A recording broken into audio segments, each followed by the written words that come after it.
We're from the Doctor Who Club of Western Massachusetts, and we're here to talk about the last 50 years or so. My name is Joe, and I've been a Doctor Who fan.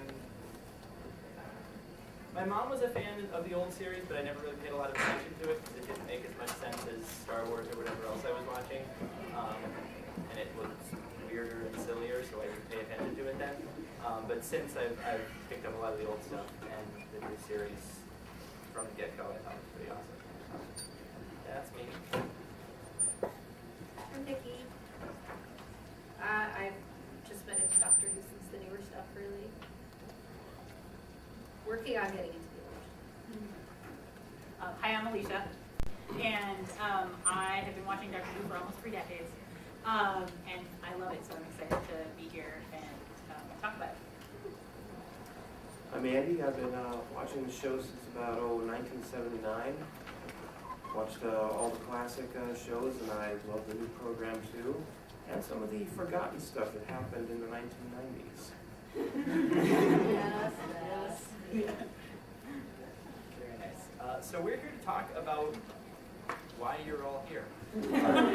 Why this show has maintained a following over the past 50 years, what we've liked about it, what might have been some missteps, what things keep it going, and we'll hopefully keep it going again more in the future. And everything else in between, spin-off series and failed spin-off series and books and radio plays and stuff. So does somebody have any particular place you want to start? I mean, we could go through doctor by doctor, but I think that's kind of the elementary experience. And if you get the latest Entertainment Weekly, they do that in there. I was away when they had a Sorry. My question is, what do you guys like about the first Doctor? That's my favorite, 1 and 3.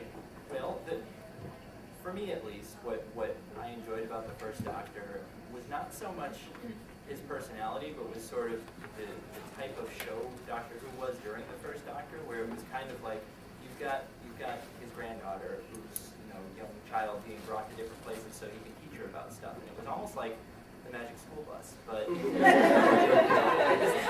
a Time Lord, I swear. yes, yeah. So that was just sort of an interesting, different kind of thing to have on TV, and people didn't really know what to make of it. I don't think everyone really knew what to make of it right away, but that was what did it for me. What were your impressions of the first Doctor? Well, it was kind of unlike anything that had ever been seen on television or film before. BBC, even back then, was notoriously cheap and had no budget. So they tell their people, we want you to make a show about an alien who looks human, who has a shape-shifting time-space machine, can go anywhere in time and space, and we're giving you no money to do it. And only a few episodes later, they came up with the Daleks, which were amazing looking even in 1963 and have the same basic shape today. And have been responsible for toilet plunger sales all around the world. For the longevity of the show. And they're really a cultural icon throughout Britain. I mean, there's no one that doesn't know what a Dalek is throughout Britain. It was that Dalek they dug up in a swamp last Yes. year. It just looked like it had been through the Time War. I wonder if anybody gave a jump backwards for a second going, It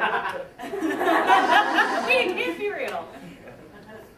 No, it's funny because I've been watching it for so long, and I was so young when I started.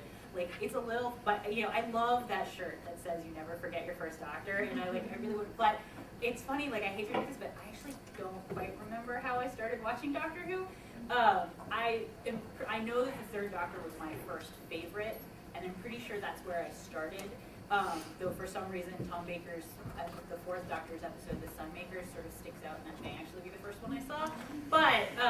But I then went back and saw William Hartnell as the first Doctor and Patrick Troughton as the second Doctor, and so it wasn't like I had this feeling of like the moment of discovery watching the first Doctor. But I loved it. There was just something about, like, even though he was all crotchety, like, and I think it was his, having his granddaughter there, Susan, kind of made him approachable. Like, there was something that I could relate to, because even if he was all crotchety, like, of his character, that's part of the reason he left Gallifrey in the first place, because he felt like the Time Lords were too stuffy and too insular, and he wanted wanted to go out instead of being like Time Lords on high, you know, making sure this is what's going on in the universe.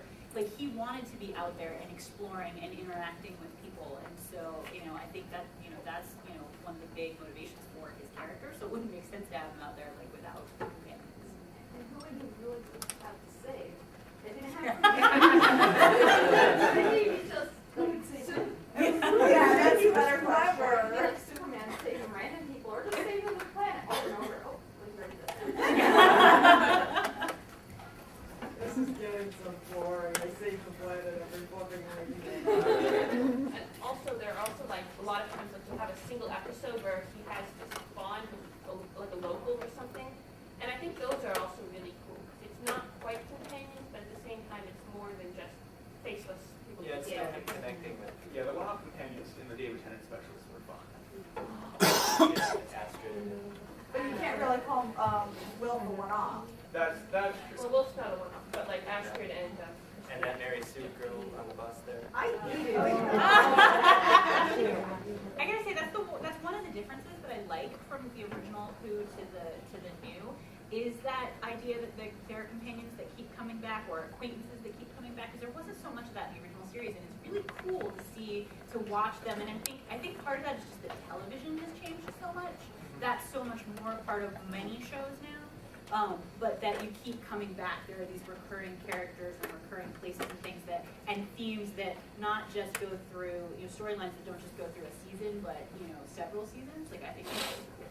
Second You also question. get some information about the companions' lives. Like in the old series, it's just people would leave with the Doctor, and did they have family? Did they have friends? Were there missing persons? And then so I kind of like that you get to actually meet that they have some of these things. I have a question. How many of you feel like Doctor Who is a science fiction show? define science fiction. Because I've seen a lot of debates where people say it's actually fantasy because he's got a magic wand and the science whatever's going on, whatever science he uses to describe it doesn't have to even remain consistent throughout the series. It's just magic. Well, there's very, very soft science fiction. That it's not really science, but it works a lot like magic. It's godlike technology. Yeah, so they're saying saying that that any significantly advanced science is interesting. Yes, Arthur C. Clarke. But is the Dr. Gandalf? I mean, does he have the ability to always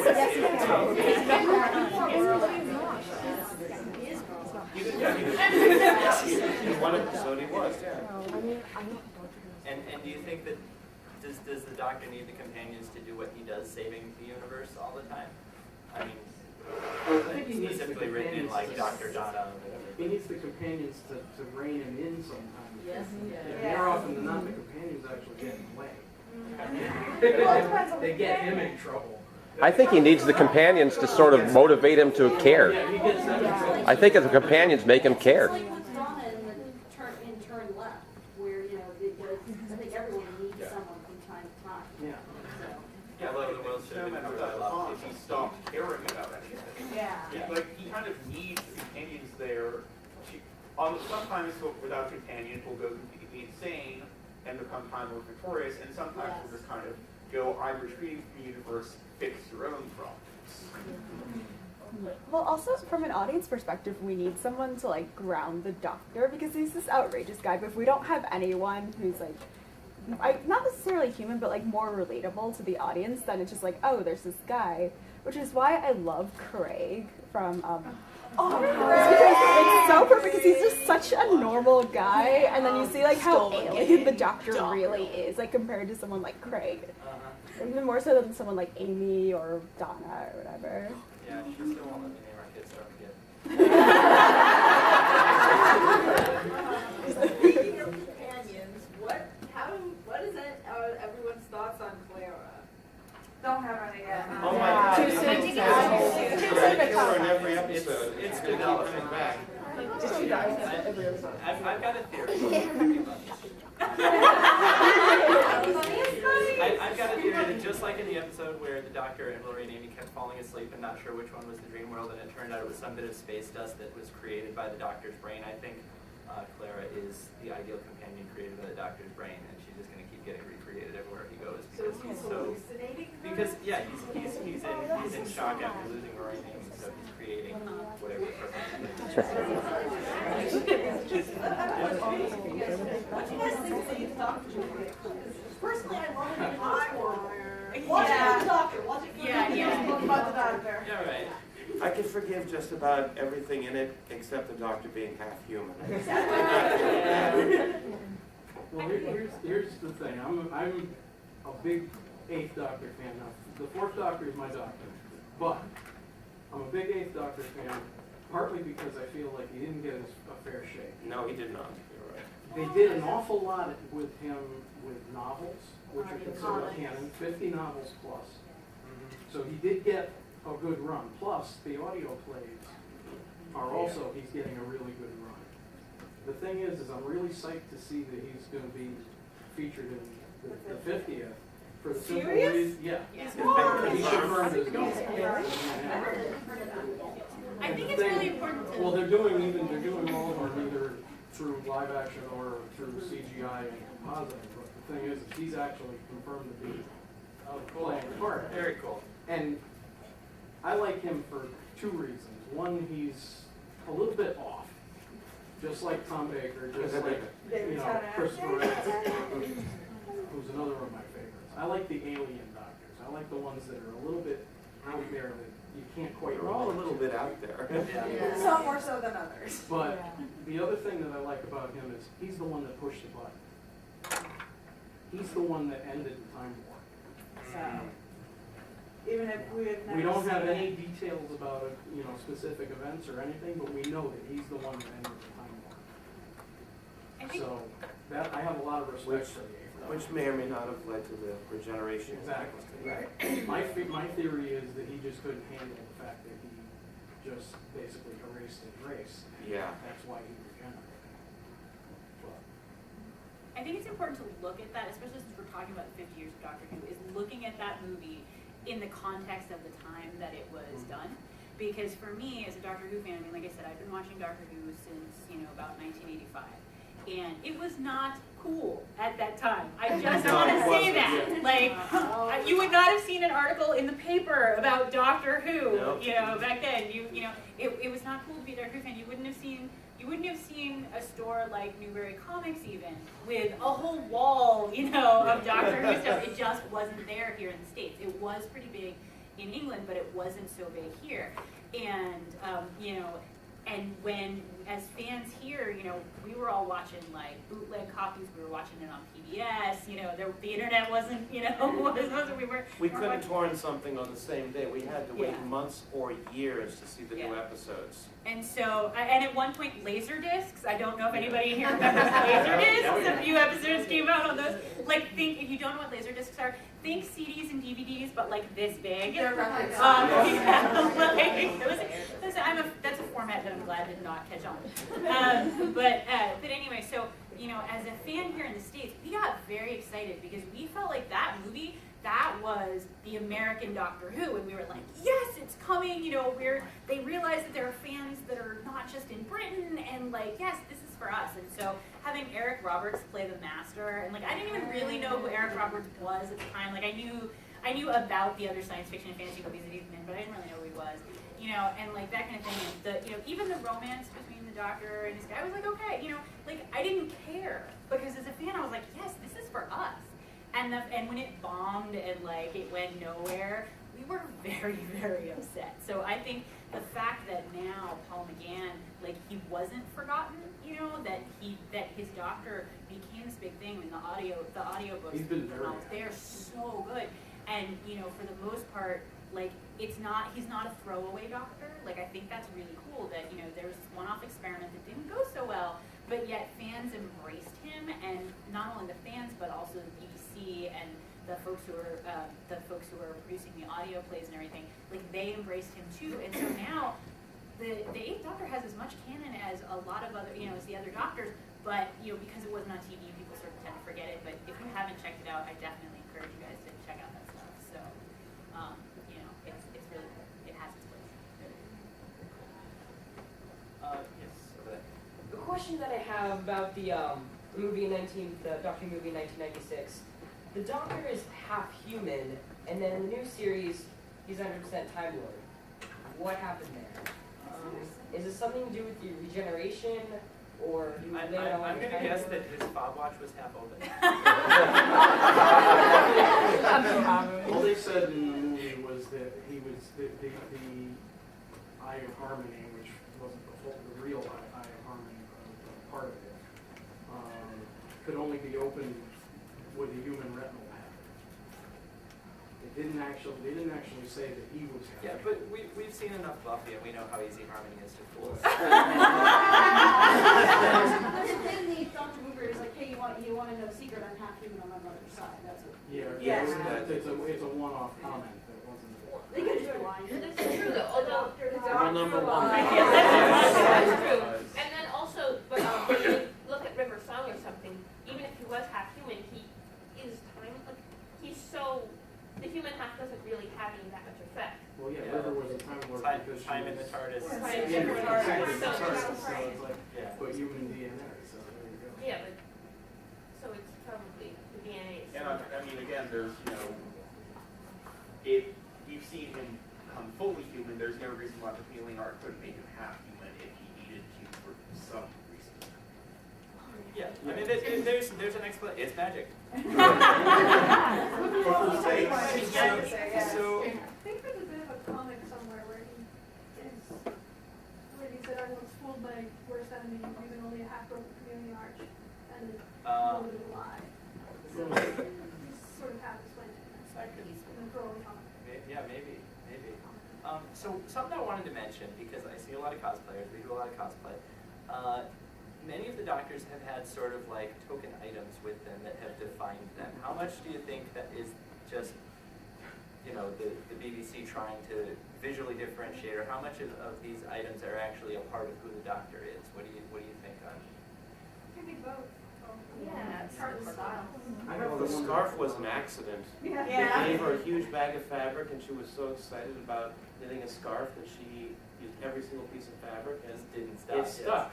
Yeah. I have to wonder if a lot of it wasn't simply just the actors had a whim that they said, well, this seems like Like what, I'm something gonna wear I'd like. celery? Like. Colin Baker, who was 6, he wanted to wear like black and be really like serious. They're like, no, you're wearing this crazy. I want Yes. the whole question. My response to that question is, at least from the point of view I'm an actor and like trying to find character points and everything, no matter why anything came about, like the costume designer was given a whole bunch of fabric and went crazy on the scarf, or no matter why something was initiated, why does that mean like the actor's going to find a justification for it, and it becomes a part of the character. So I'm not really sure where I'm going with this, but So, I get what you're saying though, that even though it might have outside reasons, it's still part of the character within the canon because, within the canon. But you have to remember now, there's the story about Matt Smith and the costume going around right now. The original plan for Matt Smith's Doctor's costume was a piratey looking costume. And they started, Matt started throwing ideas, and Stephen Moffat's like, well, no, we're not doing this, no, we're not doing this. Well, let's try it. And Matt starts jumping around and getting into the Doctor we all know in 11 wasn't that when he had the original costume on. Well, and it's interesting because as Matt Smith's tenure as the Doctor has continued, it seems like every so often they throw something new in there. I wear bow ties now. Bow ties are cool. Oh wait, I've got a fez. Oh, That's so oh, wait, I wear, yeah. The fez was I read some sort of like, they had to destroy the fez because Matt really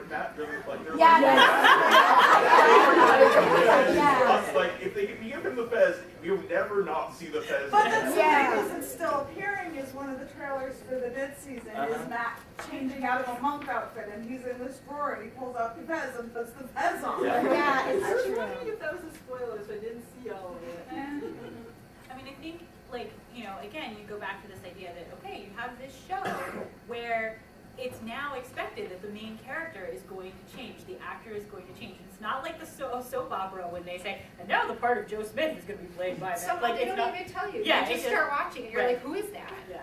So, so I think it's, and the doctors always had this like quirky sense of fashion and like, off-beauty, but they keep, so it's like, it's differentiating. It's not just that they're changing the actor. They talk about, the doctor, when he regenerates, the doctor's personality changes, and, as David Tennant said, the me that's me now is going to die, like that kind of thing. So there's enough of the doctor, pulling through all of that he likes things in his pockets. He likes toys. He likes, it's going to be a different toy for each regeneration, but that some things, because he's still the doctor, and so that's still throughout. I think one of my favorite moments with those defining, the defining costume props was the celery stalk in Caves of Androzani, which was the episode where Peter Davison's doctor, which forced Peter Davison's doctor to start regenerating, he needs to use it to breathe. And it was partly because they were like, dude, this stupid celery stalk has been here for, like, the writers and Peter Davison were talking, like, it's here, like, it serves no function, why do I even have it, like, and he's like, and evidently also he tells a very funny story in some interview that I saw where he actually hates celery, like, and so part of it was the writers just wanted to make him eat it. See the joke about why Ten is so skinny? Because in that regeneration he's allergic to jelly babies. It's from Search for the Truth, which is a great documentary. I think that was awesome. And cowboy outfit, the hat. Yes. Speaking of design changes, what do you think about the new TARDIS interior? And why they did That's interesting. This reaction is very interesting. I think it works in the way of he had this very warm, vibrant color thing with Amy and Rory, and now he's lost them, and it's very dark and metallic, and he's been hiding in a cloud. Yes. It makes sense that his brooding, the TARDIS is reflecting that. Yeah, especially because the TARDIS is a living, breathing woman. You forget that sort of woman, bright spirit. It's a personality. She has a personality, even if she's in. I don't know. And I mean, pragmatically, it's nice because apparently, since it's a much smaller set than the previous interior, we now can build sets for other parts of the TARDIS. Yes. And since that's nice to finally see. I want to see the freaking swimming pool. We have seen the swimming pool before. We saw the swimming pool when back on Gallifrey. The Invasion of Time. Yes, thank you. We have seen the swimming pool once before. We saw Leela swimming in the swimming pool. Yeah. So it's I think it's really cool. I would just also like to say like I'm all for giving it a chance. Because we haven't seen very much of it. We haven't lived with that set very long. We got to see a tiny little bit of it in The Snowmen. So I'm willing to go with that. I was actually, as a fan, I don't know how many of you guys felt this way, but I was a little more put off by the fact that when Matt Tennant regenerated, everything changed. Like I was used to.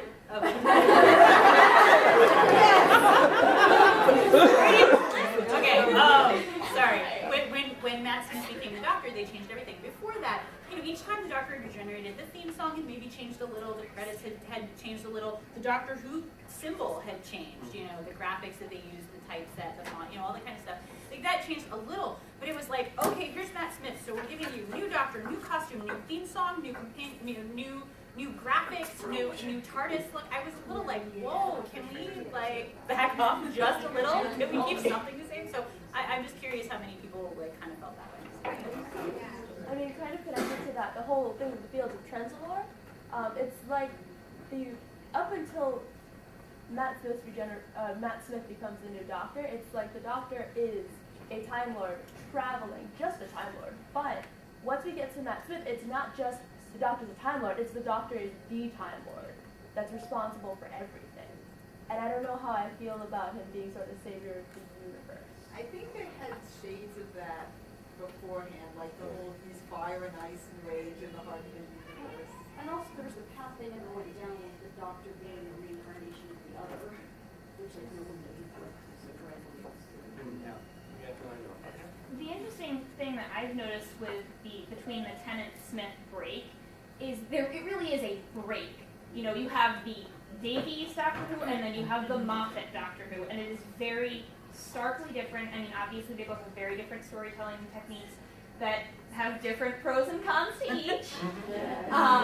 But it's like, Davies had this big finale with all the companions coming back and everybody involved, and then all of a sudden, even though throughout we've had that, Jack came back and went away, and we have various characters that keep coming back, all of a sudden that world is closed. I feel like we're never gonna, Martha may still exist, but we're never gonna see Martha again. And, and obviously Rose is in another dimension, so that's sort of, we're not gonna see her again, but like, there's these characters that theoretically he could cross paths with again, but I feel like the way that they made it such a big break, it really felt like an end and a new beginning. I'm not sure how I feel about that, but it was such a stark difference. Well, there's a lot of that actually falls back to the old series, because the old series was a lot like that. Every time a companion left, that was it. You never saw them again. You barely ever heard about them again. Things, story points would change. That's the thing that I don't like about it is that in the current series and the current format, the way that they're telling the stories, I feel like the whole series from 2005 has been in a dead run, and you're not getting half the story that you can get. If they would go back to more episodic format where your stories are drawn out over 5, 6, 7, 12 episodes per series. I don't want to go back to that. I'm sorry. All right, we have in the red and then in the back. In terms of the Doctor being more than just another Time Lord, this actually a little harkens back to some of the Seventh Doctor stuff where before the show got canceled they were setting up this big thing, the Cardinal Master Plan. which I don't know what that much about. So there are, this isn't, whenever you think about Moffat, he's not just making this stuff completely out of his head. There is stuff in classic Who that does think that the Doctor isn't just another Time Lord. Well, they were trying to reintroduce some more mystery to the Doctor's past during the Seventh Doctor's reign. And we find out that, he had another super Gallifreyan artifact, the Hand of Omega, and then he had another super Gallifreyan artifact, the Metal Validium.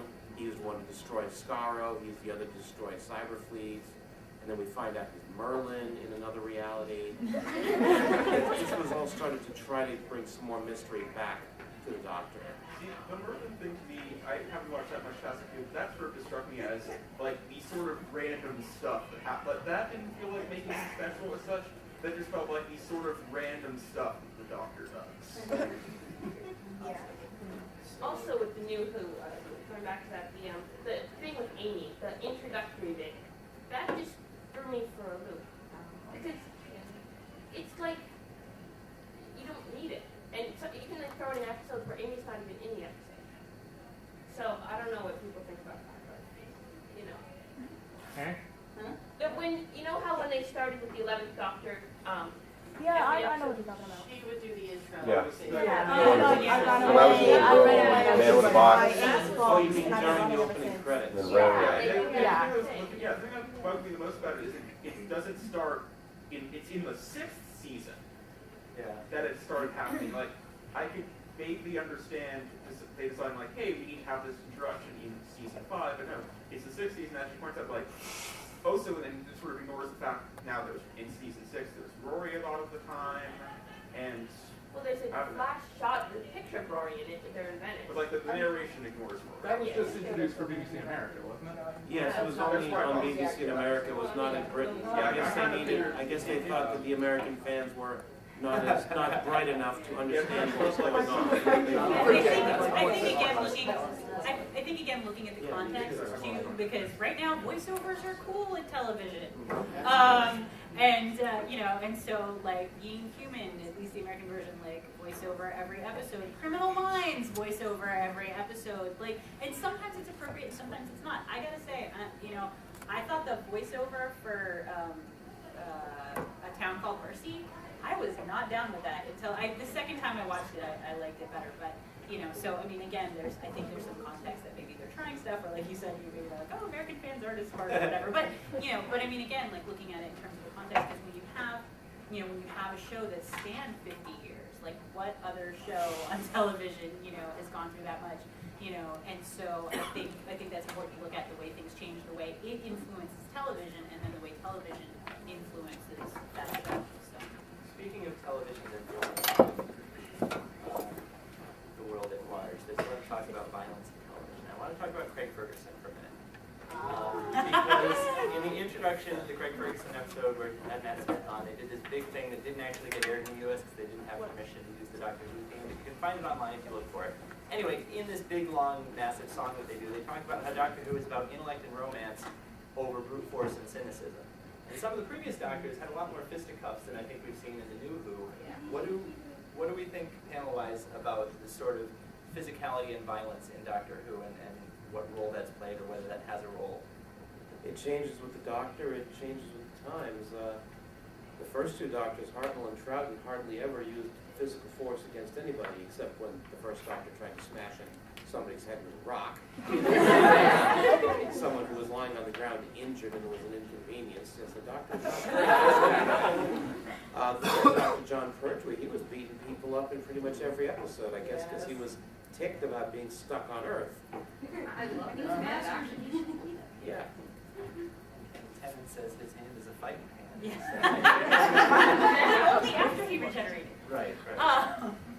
But didn't one of the characters bring that up with the Doctor in that big, the season 6 finale? Not that, but in the mid-season finale, they Good did- Man Goes to War, that they're building the whole issue that the Doctor has. I think, especially new Who, with destroying Gallifrey, and old Who having destroyed Starro, all the killing the Daleks like 5 times, the entire Dalek race like 5 times, all that stuff. That's just hard to get how the whole Doctor is. Yeah. Partially, it seems like on the actors, but forgetting things. The first fourth Doctor companion, the guy who's their name is Harry Sullivan. Yeah. Harry Sullivan. They originally hired him and conceived of him as a companion because they thought they were going to have someone else who couldn't do like as much physical stuff because they were going to go for older. That's When right. they went with Tom Baker, he sort of became irrelevant. So that's kind of, when you think about it, it's kind of why I wanted to like that.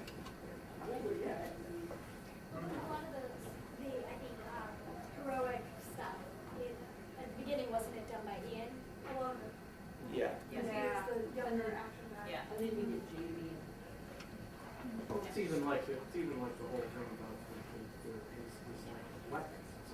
The Doctor will use his fists when he has to.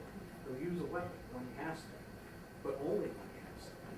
Only when he's exhausted of everything else. It's kind of, Only Batman hates guns more than the Doctor. Well, To me, it seems like kind of a convenient out in some of the earlier Doctors. They sometimes had a male companion like Jamie or Ian or Harry because they knew that there were situations where they wanted to have fighting resolve a scene, but they wanted to have the Doctor be opposed to violence. And it seems like a little bit of a cop out in some ways because they can kind of keep him pure, but they can still have some fight scenes.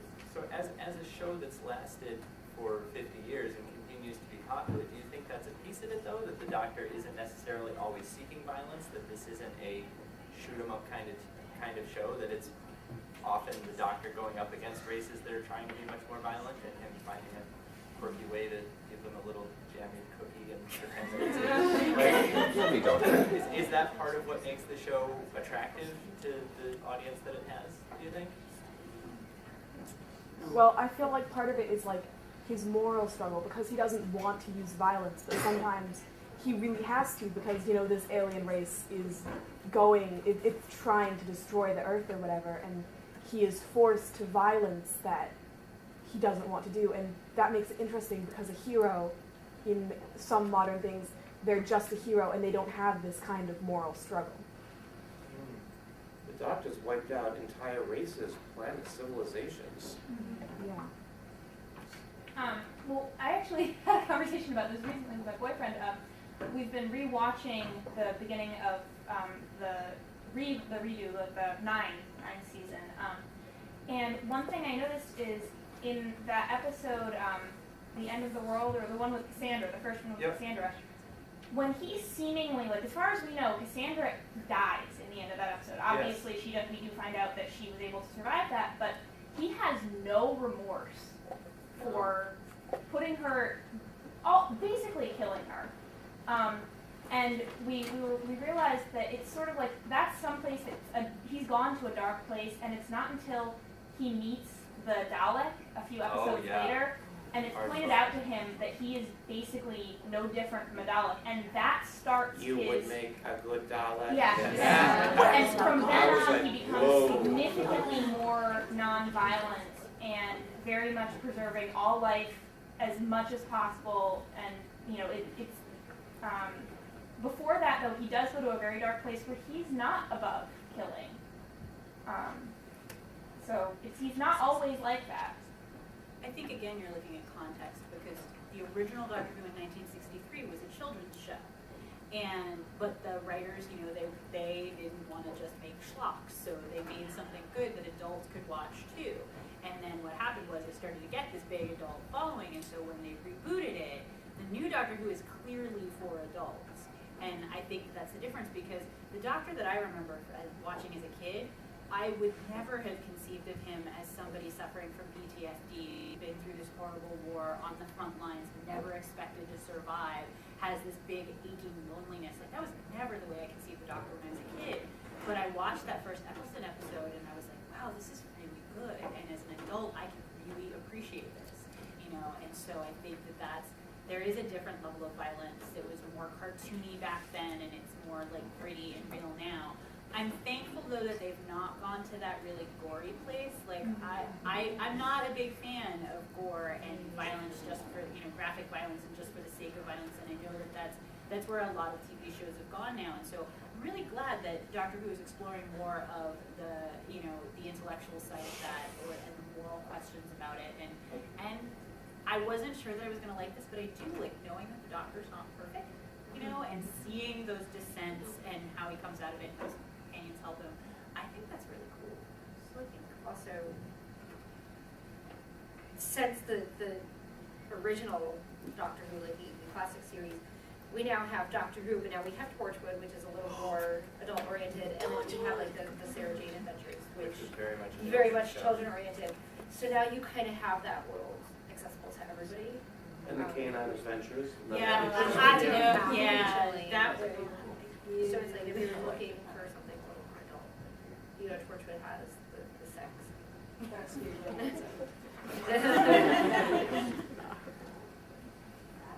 It leaves you wondering if there's anything that Captain Jeff will box through. We see with John Hart. Ooh, that's love. I got a question for you guys. Yes. Doctor Who's been around for 50 years, but because of practices in the BBC in the 70s, we are missing chunks of Hartnell and Broughton. What do you guys think of the fact that they're now taking the audio, which they do have, and animating it for the new? We've watched a couple of those, and that's. We watched The Invasion, and it was fantastic. Yeah. It's not easy to retro-engineer something like that, but they did a beautiful job. But do you think they're doing it only because there's all this hype about the video? No, they started doing that back in the 90s. Like as soon as the tech, they felt like technology had gotten to the place and they'd found enough of pieces of one episode. The Invasion, I believe, was the first episode that they did that for. And they started that. Yeah, I remember reading about it in Doctor Who magazine, like in the 90s. So yeah, no, it's definitely been around. Of course, it would have been around the 30s. So it may have been around the. But I think it, and yeah, I mean, let's face it, it's a moneymaker for the BBC. So if it wasn't making money, it wouldn't still be around. I'm sure we all have shows that we love, Moonlight. It wasn't only Doctor Who that suffered this treatment. That was all the shows of the BBC. But the fact that it is now making money and it is kind of cool. I'm sure they're going to milk it for all it's worth. I mean, I don't know if you guys have seen, but in the stores now, there's Doctor Who Monopoly, Doctor Who Yahtzee, like Doctor Toothbrush. Yeah. Again, I'm gonna go with when I was a kid. Yeah. I could get a TARDIS key and a bumper sticker and maybe a T-shirt, and that was it. So something else that's crossed my mind, just sitting here looking at everything, like the franchise of Doctor Who now is remarkable. You can get Doctor Who anything. Well, speaking of Doctor Who anything, if they made a Doctor Who movie, who would watch it? I'd watch it, but it makes a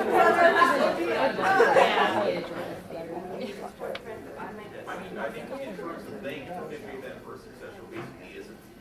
Yeah, that's what they're saying. It's maybe like 90 minutes or something. And then there's like the Waters of Mars especially, so they're also movie length. Well, those are only about hour long. Those are like an hour and 1 minute. I mean, like end of time, both parts together is about. Yeah. So, I know Doctor Who is the second part of the new series is well, the current season is coming on tonight. But is that the Tonight or tomorrow? Tonight. 8 o'clock on BBC America. So, I heard a rumor that in a couple weeks now when the Cybermen come back, they're going to be from Mondas, not from the parallel universe. There's supposed to be a new type of Cybermen coming in. That's the original type of Cybermen were from Earth's twin planet Mondas. I feel like Moffat, I've read somewhere that Moffat is considering all the Cybermen that showed up in his stuff being Mondas Cybermen. They just haven't had the time prior to this to like make new suits to reflect Mondas rather than the parallel universe. Interesting. Okay. Sounds like the BBC. Yeah. And don't forget with wibbly wobbly timey wimey stuff, you can pretty much do anything you want. Like, Yeah. oh no, Cybermen are an alternate universe. Oh You no, can these blame guys. everything on the Time War now. Yeah, Time War and then rebooted reality. That raises 2 points actually. One being, how are they ever going to deal with the Valiant?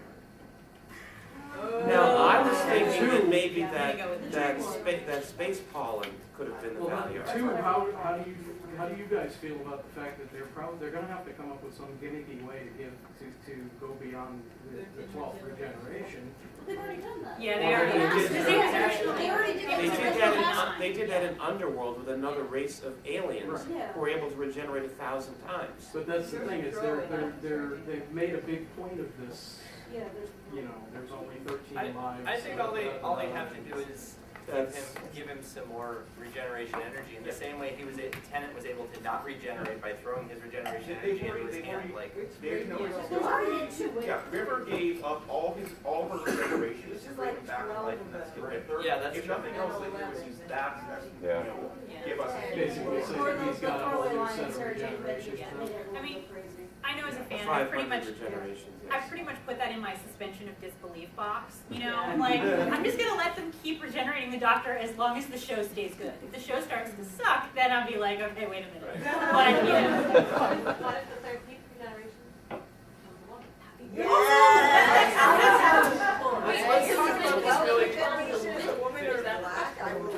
Very briefly, let's talk about non-white male doctors. Do we think that's a possibility? It's been done. Has it? It's been done right here. Oh. An actress in 1984 called Barbara Benedetti played 5 episodes, and she was the Doctor. It's a fan film. So it's basically what would have happened if Colin Baker had regenerated into a woman. So if anyone's really interested. But there was also that comedic film where it was. Oh, yes. Yes, again, children. Yeah, the Children in Need specials. If you haven't checked them out, the BBC does a fundraiser every year. Those were not very well done. But they're hilarious. They're just hilarious. Yeah, it's just hilarious. Is that the? I just want to ask because I'll fill people in. Is that the Canadian one with the blonde woman? Seattle. Yeah. Okay. There are some really good fan stuff that's been done, and that was one of them. I loved watching those when I was a part of Doctor Who Club down in Florida. So if you get a chance to check them out, I do think they're online now too. So yeah, definitely. I have several But of them if anybody wants them. I would love to see a female Doctor. I don't know that we're there yet. I would love it if we were, but if I had to be honest, I'd say probably not. Thank you. Thank you, Andy. I think it's interesting. Like looking at the Doctor getting younger and younger. I think, and again, I think that that's going to what's happening in television these days and that kind of thing. You know, Could just be the Merlin. yeah, I mean, I would love to see a person of color play the Doctor. You know, I mean, I think it's really. I actually was surprised. I was thinking about this in preparing for the panel. I was thinking about, you know, in how many ways Doctor Who did break ground by having these intelligent, not scantily clad women on TV, and you know, these powerful women and all this kind of stuff. But I was thinking about, like, Doctor Who never broke the color barrier. Star Trek broke the color barrier. So I was kind of like, yeah, well, yes, but I'm talking about back in 1963, like, you know. Well, they wait a sort of minute. did in Planet of the Spiders. They had was it a white Time Lord regenerate into a Chinese Time Lord? Now, whether they used an actual Chinaman for that, yes, Campo. But I mean, I'm just thinking, like, I was thinking about that in terms of that. I think it was interesting to see, like, places where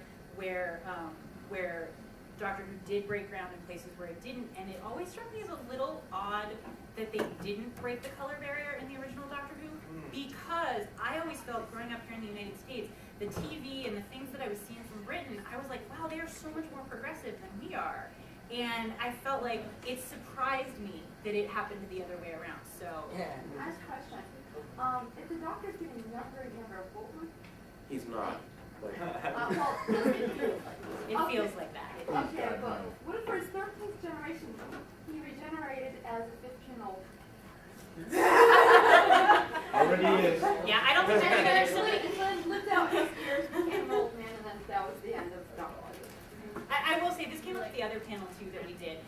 Somebody asked about, you know, a child companion, and I mean, I think that's just in terms of you know, because my background is in theater and television as well, and so, you know, working with child actors is difficult.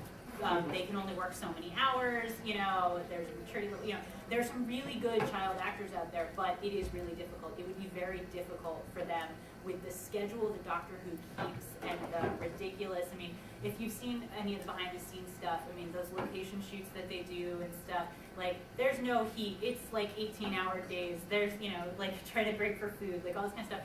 Like, you can't, a child can't work in those conditions, so the practicality of that makes the likelihood pretty close to it. Well, they had Susan. But she was a teen, yeah, but she was late teens, like, she was, you know, there were different. And the laws were Yeah, the different. laws were different, the laws were different then as well. All right, so We do have a count. we do, okay. I don't know when this was, but sometime in the 60s in the original Doctor Who comic book, the Doctor actually did have two child companions, and I just saw this documentary guy one time, and it was something about how the Doctor went to the North Pole and Father Christmas was making like little toy TARDISes and something. Yes. And I don't remember much about the documentary, but at one point in the comic book there was child companions. Okay, okay. So, yeah. Well, I just really quick wanted to mention what we learned about the first Doctor there, how she was his granddaughter, because the writer thought it would be weird for an old guy to be traveling with a little girl. So I think even though we're in different times, that's still maybe kind of. Yeah, that could still be. That could still just be weird. Justification for it, because I wanted young Amelia to be his companion when she first showed up, because that actress was amazing, but it just didn't work out. You also wind up, if the companion is the child, you wind up with the ethical concerns of you're taking this kid away from their parents without That's true, their yeah. and in danger. Yeah, that's true. So we're getting near the end of our time here. So I just want to very quickly mention, we're members of the Doctor Who Club of West Massachusetts. We get together, we watch Doctor Who. That's what we do.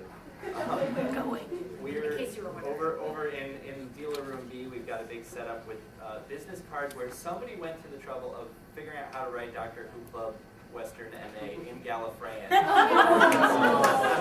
The circle thing there is actually. Except Jonathan told me there is no C in Gallifreyan. So it's a K. It's a K. Yeah. And Mine. you had mind blown. You ain't gonna hear But it doesn't really work. It steals the whole message. Yeah. So you can't lose it. So I wanted to mention, if you're interested in that, come check out our stuff. We do showings of older and newer episodes at Popcorn Noir in East Hampton every month. And that's There's a kind of movie cool. theater that has real food. and alcohol. Yes. Sorry. So So real quick, we've got 5 minutes before the next panel. Oh yeah, there's a contest going on too where you can help us design a logo for the group. You can guess how many jelly babies are in the jar. You can Prizes, I think, are all VIP memberships too. to Popcorn Noir where we have our showing. So that would be cool. In our last 5 minutes, we're going to go through the panel and very quickly your favorite doctor and why. You want to start? Favorite doctor and why? Tom Baker, he was the one I started on, and I just clicked with him immediately. And if I can just say two very quick things. Sylvester McCoy, Doctor Number 7, will be at Long Island Doctor Who in November. And we also have another Doctor Who club here, the Knights, based in Chicopee. A couple of them sitting back there. Cool. I'm going to actually go with Eccleston, just because I don't think he was given... I don't think he was given enough time to be the doctor he should have been, and I like the doctor that I saw, and I wanted to see more. Yes. But that was his choice. That's what I was just saying. Like, that was his Yeah. choice. He was like one and done. He was like, that was his choice. Yeah, Matt Smith, on the other hand, the producers was like, it's time to move on. But Christopher Eccleston, that was very clearly, he was like, I'm going to be one and done. So. Yeah, so that's... For me, it's a toss-up between Tennant and Smith. They both, because I was such a big fan of Eccleston, Tennant took time to grow on me, but I like the quirkiness about him, and I think that's also why I like Smith. So it's kind of a toss-up. I think that Matt Smith has a very alien quality. He's just so quirky and so fun that he has a very alien quality about him, and that's what I liked about Tennant as well. So it's kind of, I think. Yeah, Matt Smith he's funny. I like him. I do like him, but David Tennant is my favorite. Yeah. Because, as my boss would say, he's so emo. I'm like, what's not to love? So, I mean, even though I will admit that there were times when I felt this way for David, a little Christopher Eccleston and much more David Tennant and some with Matt Smith. I am getting a little tired of I'm the doctor, so that fixes everything. Yeah. But I believed it with David. Like, that's the thing. It's like David Tennant made me believe it, and I felt his pathos. So I was like, I was right there. I was feeling everything. Like I'd never seen the doctor cry before, you know. And so, yeah, It really was David kind Tennant of all the way. emotional Emotional reference all the way. All right. Thank you.